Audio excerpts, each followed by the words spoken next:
So friends, जैसा कि आप देख पा रहे हैं कि मैं आपको वर्ग 2 इंग्लिश पेपर के लिए एमसीक्यूज़ तैयार करवा रहा हूं और हर यूनिट से रिलेटेड जो भी चैप्टर है उन सब के एमसीक्यूज़ आपको मैं तैयार करवाऊंगा जो आपको 100% सिलेक्शन ला कर देंगे। आज हमने यूनिट नंबर 15 को लेकर यह चैप्टर फर्स्ट और To Autumn written by John Keats को लिया है। इसके सारे एमसीक्यूज़ जितने भी from all aspects with all context मैं आपको प्रिपेयर करवाने वाला हूँ। इससे पहले अपन समझने की कोशिश करेंगे कि व्हाट इज़ ऑड, क्योंकि जॉन किट्सन ने जो लिखा है वो ओड टू ऑटोमन यानी कि ओड लिखा है। So what is ode? So let's jump on the explanation of an ode. जैसा कि आप देख पा रहे हैं कि ओड इन लिटरेचर होता क्या है, तो in literature an ode is a type of lyrical poem. एक लिरिकल पोएम होती है जिसको गाया जा सकता है, जैसे अपन गीत गाते हैं वैसे लिरिकल पोएम है ओड, ठीक है। दैट एक्सप्रेसेस स्ट्रॉन्ग इमोशन, ठीक है, जो क्या एक्सप्रेस करती है स्ट्रॉन्ग इमोशन, जैसे कि किसी की तारीफ करना या प्रशंसा करना, किसी की तारीफ करना, प्रशंसा करना, किसी व्यक्ति की, पर्सन की, ऑब्जेक्ट की, इवेंट की और आइडिया की, ठीक है। तो किसी वस्तु और किसी व्यक्ति की अगर आप तारीफ और प्रशंसा कर रहे हैं तब स्ट्रॉन्ग इमोशन शो करने के लिए ओड का प्रयोग किया जा सकता है। Odes are known for their formal tones, ठीक है। तो ओड्स को किस नाम से भी जाना जाता है, किस तरीके से भी जाना जाता है कि एक फॉर्मल टोन है, यानी कि औपचारिक टोन, ठीक है। औपचारिक एक टोन होती है इसकी, ठीक है। और लैंग्वेज में रीच होती है, यानी कि हाई फाई लैंग्वेज यूज़ होती है, अच्छी लैंग्वेज यूज़ होती है ना, प्रोफेशनल लैंग्वेज यूज़ होती है। एंड स्ट्रक्चर्ड स्टाइल होता है ना, यानी कि कोई फ्री स्टाइल यूज़ नहीं किया जाता है ना। लेकिन अपन आगे पढ़ेंगे और टाइप्स ऑफ ओड में तो आपको फ्री स्टाइल भी देखने को मिलेगा, लेकिन वो टाइप्स में देखने को मिलेगा। लेकिन फॉर्मली है ना, जो ओड की जो है ना ऑफिशियली अगर बात करें अपन तो ओड में स्ट्रक्चर्ड स्टाइल यूज़ की जाती है। ओके, दो modern odds can be more flexible, लेकिन आजकल के जो मॉडर्न ऑड्स है वो ज़्यादा, उनमें ज़्यादा फ्लैक्सिबिलिटी, यानी कि कोई स्ट्रक्चर्ड स्टाइल यूज़ करे ना करे इसकी कोई गारंटी नहीं, ठीक है। तो की फीचर्स ऑफ एन ऑड, इसकी खास विशेषता क्या है ऑड की? देखो, सबसे पहले इसमें एलिवेटेड लैंग्वेज का प्रयोग किया जाता है जो कि फॉर्मल, एक्सप्रेसिव और ऑफन इलैबोरेट, जिसकी पूर्ण रूप से व्याख्या की जा सके, ऐसी लैंग्वेज का प्रयोग किया जाता है। सेकंड इसकी विशेषता है, देखो इसका फीचर है प्रेज और रिफ्लेक्शन, है ना। यह प्रशंसा करने के लिए, किसी बात को लेकर उस पर रिफ्लेक्ट करने के लिए ओड का प्रयोग किया जाता है, जो कि किस पे फोकस करता है, फोकस इज ऑन एडमायरेशन, प्रशंसा पे फोकस करता है। और डीप कंटेम्पलेशन, डीप कंटेम्पलेशन है गहरी जो अपन इमेजिनेशन करते हैं, है ना, उसको लेकर भी ओड का प्रयोग किया जाता है। स्ट्रक्चर्ड फॉर्म होता है ना ओड का। ये खास विशेषता यही है कि स्ट्रक्चर्ड फॉर्म होता है, बिल्कुल एकदम व्यवस्थित रूप होता है। Traditionally odds have a specific structure. देखो, ट्रेडिशनली जैसे ओड का जिस तरीके से पुराने ज़माने से, है ना, जब से ओड का ओरिजिनेशन हुआ है ना, तब से ओड एक स्पेसिफिक स्ट्रक्चर्ड में, लेकिन अब ये धीरे धीरे चेंज होने लग गया है। मॉडर्न टाइम्स में ज़रूरी नहीं कि स्ट्रक्चर्ड स्टाइल ही यूज़ की जाए, है ना, ये वेरी भी कर सकता है, बदल भी सकता है। और ये किसके बीच में वेरी कर सकता है? Between types. तो जैसे कि मैंने बताया था आपको कि ओड के भी टाइप होते हैं, तो टाइप के बारे में भी बात कर लेते हैं। टाइप्स ऑफ ओड्स, है ना, तो कितने टाइप्स के ओड्स होते हैं? तो जनरली अपन 3 टाइप के ओड की बात करते हैं। पहला ओड है पिंडारिक ओड, है ना, जो कि क्लासिकल है। क्या है? Classical. Originated from the Greek poet Pindar, है ना, जो कहाँ से उसका उद्गम हुआ है? ग्रीक पोएट थे पिंडार, उन्होंने उसको जन्म दिया, यूँ कहे तो इसको जन्म दिया, जिसको क्या बोला जाता है? पिंडारिक ओड, ठीक है। सेलिब्रेट्स पब्लिक इवेंट्स और अचीवमेंट्स। और ये पिंडारिक ओड का किसके लिए यूज़ किया गया था सबसे पहली बार?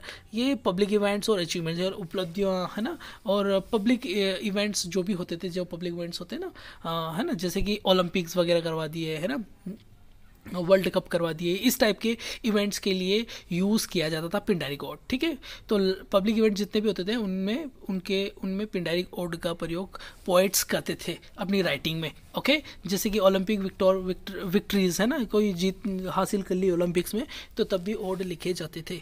हैज़ अ 3 पार्ट स्ट्रक्चर, है ना। ध्यान रखना, सबसे इंपॉर्टेंट बात यह है कि पिंडारिक ओड में 3 पार्ट स्ट्रक्चर होता है ना। 3 पार्ट होते हैं इसके। पहला है स्ट्रॉप, सेकंड है एंटी स्ट्रॉप और थर्ड है इपॉड। ये is very very important to learn के पिंडारिक ओड के आपको अगर टाइप पूछ लें तो आपको याद होना चाहिए। 3 टाइप होते हैं, 3 पार्ट होते हैं, 3 पार्ट स्ट्रक्चर में बटा हुआ है, स्ट्रॉप, एंटी स्ट्रॉप एंड इपॉड, ठीक है। ये आपको याद होना चाहिए। एग्जाम्पल के तौर पे दे रखा है कि Pindar's odes for athletes in ancient Greeks. Ancient Greeks में एथलीट्स के लिए ओड्स लिखा गया था पिंडार के द्वारा, ठीक है। सेकेंड ओड की अगर बात करें तो होरेशियन ओड है ना, जो रोमन और रिफ्लेक्टिव है। जिसका नामकरण जो किया गया था, कब किया गया था, रोमन पोएट होरेस के बाद किया गया था, है ना। एक होरेस नाम के पोएट थे, उनके बाद रोमन से थे, है ना, रोमानियन पोएट थे, है ना। तो उनके बाद इस ओड का उद्गम हुआ, जिसको होरेशियन ओड के नाम से जाना जाता है, जो कि मोर पर्सनल होता है, मेडिटेटिव होता है और कंसिस्टेंट होता है इन स्टेंजा स्ट्रक्चर। तो इसका स्ट्रक्चर जो काफ़ी एकदम कंसिस्टेंट होता है, जो यूज़ किया जा रहा है स्ट्रक्चर, वही स्ट्रक्चर स्टाइल यूज़ किया जाता है होरेशियन ओड में, ठीक है। तो सॉरी, तो होरेशियन ओड में अगर बात करें तो जॉन कीट्स ने एक ओड लिखा था, ओड टू अ नाइटिंगेल, जिसमें होरेशियन ओड का प्रयोग किया गया है। ऑलराइट, अब आते हैं नंबर थर्ड पे। टाइप्स ऑफ ओड का नंबर थर्ड है इर्रेगुलर ओड, ठीक है, जो कि मॉडर्न और फ्लेक्सिबल है। नो स्ट्रिक्ट स्ट्रक्चर, यहाँ पे कोई भी एक स्ट्रिक्ट पैटर्न यूज़ नहीं किया जाता है। Allow us freedom in form and style, जहाँ पे फ्री स्टाइल यूज़ होती है ओड के लिए, ठीक है। Often used in contemporary poetry, आजकल की जो है ना तात्कालिक जो पोइट्री है ना, उसमें इसका खासा यूज़ किया जाता है इरेगुलर ओड्स का। एग्जांपल के तौर पे देखें तो पीबी शेले का जो लिखा हुआ है एक पोएम है Ode to the West Wind, उसमें इरेगुलर ओड का प्रयोग किया गया है, ठीक है, जो कि इरेगुलर ओड है, ठीक है, जिसमें एकदम फ्री स्टाइल ओड है ना, ठीक है। तो ये मैं आपको बताना था। इसके बाद फेमस एग्जांपल्स ऑफ ऑड्स दे रखे हैं, जो आपको मैं पीडीएफ फॉर्मेट अवेलेबल करा दूंगा in the link below in the description, है ना, ओके। सो फ्रेंड्स, जैसा कि मैंने आपको बताया था कि ओड मेरे को आपको समझाना था, और मैंने आपको ओड्स के टाइप और ओड दोनों ही बता दिए हैं, किस तरीके से ओड को समझा जा सकता है, ठीक है। ओड एक लिरिकल पोएम है, और स्ट्रॉन्ग इमोशन और एक्सप्रेशन, है ना, देने के लिए अपन ओड का प्रयोग करते हैं, ठीक है, इन दी प्रेज और एडमायरेशन ऑफ पर्सन, ऑब्जेक्ट और आइडिया, ठीक है। अब पहले क्वेश्चन की बात कर लेते हैं, who is the poet of poem, who is the poet of the poem To Autumn. ये तो आपको पता ही है कि ऑटोमन पोएम किसने लिखी, जॉन कीट्स ने लिखी, obviously. In which year was To Ottoman written, ये सबसे खास इंपॉर्टेंट क्वेश्चन है कि टू ऑटोमन किसने लिखी थी, कब लिखी थी, है ना। 1819 में लिखी गई पोएम है ये, है ना, bye John Keats. What is the main theme of To Ottoman? Ottoman की मेन थीम क्या है? The beauty of summer, the transience of life, the arrival of winter, the power of nature. Obviously इसमें the transience of life का बताया गया है ना। transience of life यानी कि लाइफ में किस तरीके से चेंजेस आते हैं, उसकी बात टू ऑटोमन में की गई है, ठीक है। ऑटोमन का मतलब तो आप समझते ही हैं, पतझड़ का समय, है ना, जब पत्ते झड़ जाते हैं और फिर नए पत्ते आने के लिए, है ना, जो नेचर अपना रूप बदलता है, ठीक है, आ रहा समझ में। तो क्वेश्चन नंबर 4 पे आते हैं, how many strangers are there in the poem, कितने स्ट्रेंजर्स है। तो ये आपको याद रखना है कि इस पोएम के अंदर 4 स्ट्रेंजर, कितने हैं, 4, सॉरी, इसमें 3 स्ट्रेंजर्स हैं, I was wrong, sorry for that, ठीक है। तो इसमें 3 स्ट्रेंजर्स हैं टोटल, है ना, और टू ऑटोमन में 3 स्ट्रेंजर्स हैं। क्वेश्चन नंबर 5 पे आते हैं, which season is personified in autumn, in to Ottoman, कौन सा सीजन पर्सोनिफाइड किया गया है। तो ऑटोमन, ऑब्वियसली ऑटोमन को पर्सोनिफाइड किया गया। आपको पता है पर्सोनिफिकेशन क्या होता है, किसी लिवली ऑब्जेक्ट को, किसी लिवली पर्सन, ऑब्जेक्ट जो भी हो सकता है, जैसे फॉर एग्जांपल मान लो पेड़ है, ट्रीज आर डांसिंग बोल दिया, यानी कि पेड़ कभी डांस नहीं करता है, लेकिन इसको पर्सोनिफाइड यानी कि व्यक्तिगत तौर पे ऐसा बता दिया गया कि इस तरीके से ये डांस कर रहे हैं, ठीक है, तो डांस तो करते नहीं है ना, तो ये पर्सोनिफिकेशन है, ठीक है। तो पर्सोनिफाइड किसको किया गया है, ऑब्वियसली ऑटोमन को किया गया होगा, ठीक है, क्योंकि अपन ऑटोमन में की पोइट्री में ऑटोमन को ही करेंगे ऑब्वियसली। क्वेश्चन नंबर 6 देखो, what does autumn symbolise in the poem, what does autumn symbolise in the poem. तो ऑटोमन जो है ना, ऑटोमन जो किसको सिंबलाइज करता है पोएम के अंदर, the beginning of life, maturity and fulfilment, death and सोरो या डिस्ट्रक्शन। ऑब्वियसली इसका आंसर क्या होना चाहिए आपके हिसाब से, ऑटोमन किसको सिंबलाइज करता है, maturity and fulfilment is the right answer. Question number 7 पे आते हैं, the first stranger of the poem mainly describe, the first जो स्ट्रेंजर है वो पोएम के अंदर किसको डिस्क्राइब करता है, the decline of the autumn, the ripening of fruits and crops, the harshness of winter या the beauty of the spring. देखो ध्यान लगाओ, इसका राइट आंसर होना चाहिए the ripening of fruits, exactly the ripening of fruits and crops is the right answer. जो first stranger poem के अंदर जो डिस्क्रिप्शन दिया हुआ है वो किसके बारे में दिया है, द राइपनिंग यानी कि फलों का पकना और क्रॉप्स का, ठीक है, क्रॉप्स यानी फसल का पकना, ठीक है। What is the tone of the poem, poem का टोन क्या है, मेलैंकोलिक है ना, melancholic, joyous and celebratory, anguished या डार्क एंड ग्लूमी। आपको बताना है कि पोएम का टोन क्या है, joyous and celebratory, anguished, dark and gloomy या मेलैंकोलिक। बताओ मेलैंकोलिक है क्या, मेलैंकोलिक। मेरे को तो लगता है इसका answer joyous and celebratory is the right answer. I'm correct, I'm right. Okay, question number 9 पर आ जाते हैं। which fruit is mentioned in the poem as being ripened by the sun? कौन सा फ्रूट है जो मेंशन किया गया है पोएम के अंदर, है ना, पकते हुए, बाय द सन यानी कि सन के द्वारा पकते हुए, किसको मेंशन किया गया है पोएम के अंदर, कौन सा फ्रूट है वो, ग्रेप्स, एप्पल्स, पम्पकिन्स या पियर्स। ग्रेप्स, एप्पल्स, पम्पकिन्स या पियर्स, बताइए। पियर्स है ना, पियर्स आपको पता ही है क्या होता है पियर्स, बताइए। मटर होते हैं क्या peas beans, I think so वही होने चाहिए। ओके, पियर्स है मटर, ठीक है। चलो question number 10, what activity is not associated with Ottoman in the poem? कौन सी एक्टिविटी है जो एसोसिएट नहीं है विद ऑटोमन पोएम के अंदर, बताइए मुझे। देखो, winnowing a grain, harvesting apples, gathering nuts, sowing seeds है ना, यानी कि बीजों को बोने की कोई प्रक्रिया है ना, कोई बताया नहीं गया। बाकी जो पोएम के अंदर हैं, है ना, वो सबका जिक्र किया गया है।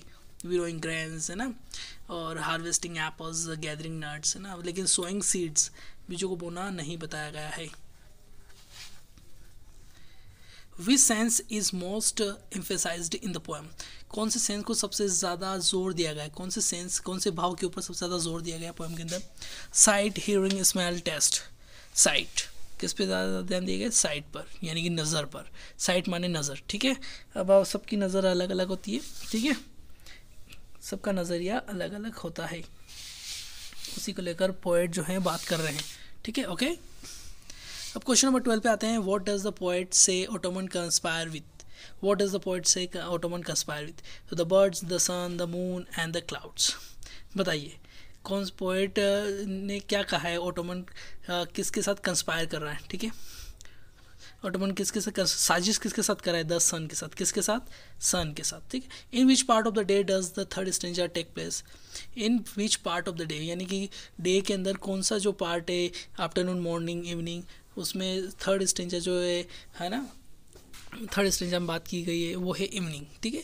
थर्ड स्ट्रेंजर के अंदर इवनिंग की बात करी गई, इवनिंग में इवनिंग की बात करी गई, ठीक है। What is the soft dying day in the poem symbolic of? Soft dying day ये किसका सिंबॉलिक है, बताइए मुझे। The beauty of the sunset, the passage of time, the decline of autumn, the coming of the spring. इसका right answer है the passage of the time, यानी कि समय के साथ जो चीज़ें बदलती है उसकी जिक्र किया गया है ना, इसका मतलब ये होता है सॉफ्ट डाइंग डे, ठीक है। ओके, क्वेश्चन नंबर 15 पे आते हैं। What sound is heard in the last stranger of the poem? कौन सा साउंड है जिसको सुना गया है last stranger of the poem, है ना, लास्ट स्ट्रेंजर जो पोएम है उसमें कौन सा साउंड सुना गया है? The chirping of the cricket, the singing of swallows, the wailing of the wind, the humming of the bees. इसका राइट आंसर है the chirping of the crickets. ये क्रिकेट्स वो नहीं जो आप खेलते हो, क्रिकेट है कीड़ा टाइप का होता है, ठीक है, कीड़े मकोड़ों में क्रिकेट होता है है ना, ठीक है। आप पिक्चर सर्च कर सकते हो इंटरनेट पे, आपको दिख जाएगा, ठीक है। तो किसका साउंड यानी किसकी आवाज़ सुनाई दी गई थी? चिर्पिंग ऑफ द क्रिकेट्स, ठीक है। क्वेश्चन नंबर 16 पे आ जाओ। What literary device is used in season of mist and mellow फ्रूटनेस? कौन सा लिटरेरी डिवाइस यूज़ किया गया है season of mist and mellow fruitfulness में? Metaphor, simile, personification, alliteration. इसका राइट आंसर है एलिट्रेशन। वो कैसे, मैंने आपको बताया था पहले भी कुछ वीडियोस में कि एलिट्रेशंस का मतलब ये होता है एक पोएटिक डिवाइस है जिसमें बैक टू बैक जो है ना, सिमिलर रिदमिक है ना, सिमिलर रिदमिक साउंड करता है कोई वर्ड, है ना, दो या दो से ज़्यादा वर्ड, तो वहाँ पे एलिट्रेशन होता है। जैसे कि मिस्ट एंड मेलो, क्या लिखा हो? मिस्ट एंड मेलो, है ना। मिस्ट एंड मेलो जो हैं वो रिदमिक वर्ड्स हैं, है ना, जो बैक टू बैक आ रहे हैं, है ना, और सिमिलर रिदमिक साउंड्स मतलब कि आउटपुट करते हैं, ठीक है। तो यहाँ पे एलिट्रेशन लिटरेरी डिवाइस है, ठीक है। मेटाफर सिमली तो हो नहीं सकते ऑब्वियसली, मेटाफर सिमली होने के लिए लाइक और एस का यूज़ होता है, मेटाफर के लिए कंपैरिजन, है ना, यहाँ पे कोई दिख नहीं रहा है। पर्सोनिफिकेशन का कोई मुझे आइडिया यहाँ पे लग नहीं रहा है, किसी तरीके से पर्सोनिफिकेशन नहीं है, और एलिट्रेशन के पूरे चांसेस हैं, जो कि मिस्ट एंड मेलो, ठीक है। Which of the following is not personified in the poem? कौन सा किसको यहाँ पे पर्सोनिफाइड यानी कि पर्सोनिफिकेशन नहीं है उसका? ऑटोमन, सन, विंड और क्रॉप्स का पर्सोनिफिकेशन नहीं है, okay. What is the Keats primary purpose in the writing this poem? Kids की प्राइमरी पर्पस यानी प्रारंभिक जो पर्पस होते हैं, जो उद्देश्य होते हैं वो क्या है किड्स के? To criticise autumn, to praise and celebrate autumn, है ना, to describe the harshness of autumn, to warn about the coming winter. बताइए इसका राइट आंसर क्या है?